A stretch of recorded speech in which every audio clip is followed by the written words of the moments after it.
Organizations can learn a lot from ecosystems, because today we see that the widespread feeling that organizations need to change in very fundamental ways. They need to change because the business environment today is almost unrecognizable from the point of view of traditional management theory. The business environment today is global, it is fast moving, it is very complex, and business organizations need to change to adapt to this new environment. Secondly, there's a widespread feeling that our industrial organizations are the main driving force of global environmental destruction. So if we really want to create a sustainable human society, again, business organizations need to change dramatically and need to adopt ecological knowledge and vet the values of sustainability and so on. Now, when you look at what's happening in organizations today, there's a lot of talk about change management. There are tons of books, seminars, courses on change management, but the track record is very poor. That managers and leaders find it very hard to really fundamentally change organizations, although there are anecdotes of success, but by and large the track record has been very poor. Now, if you look at nature, you discover the paradoxical fact that nature changes all the time. There is growth and decay, there's development, there's evolution, everything in nature changes all the time. So how come natural systems, ecosystems and organisms find it very easy to change? It's part of life.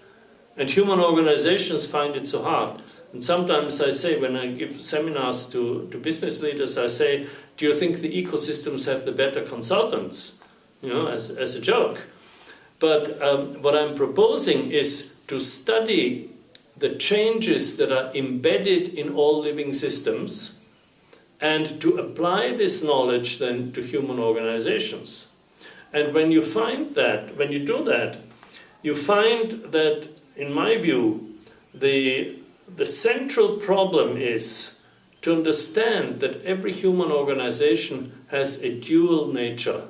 It is a social institution that has been designed for a certain purpose, making money for the shareholders, promoting education, managing political power, and so on.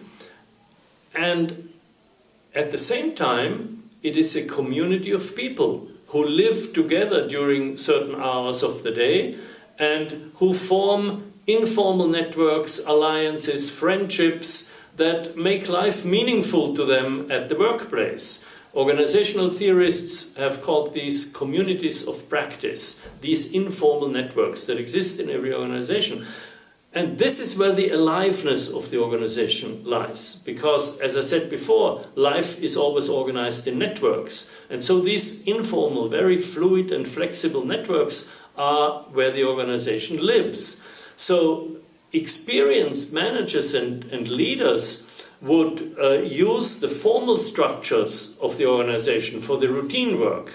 And of course, this is needed. When you do some work, when you produce something, you need a building, you have to meet in a certain place at a certain time, you need certain rules and regulations. That's all very necessary. But then, when you have to deal with unexpected situations, then the informal networks come into play. And it's in those communities of practice where the aliveness of the organization lies.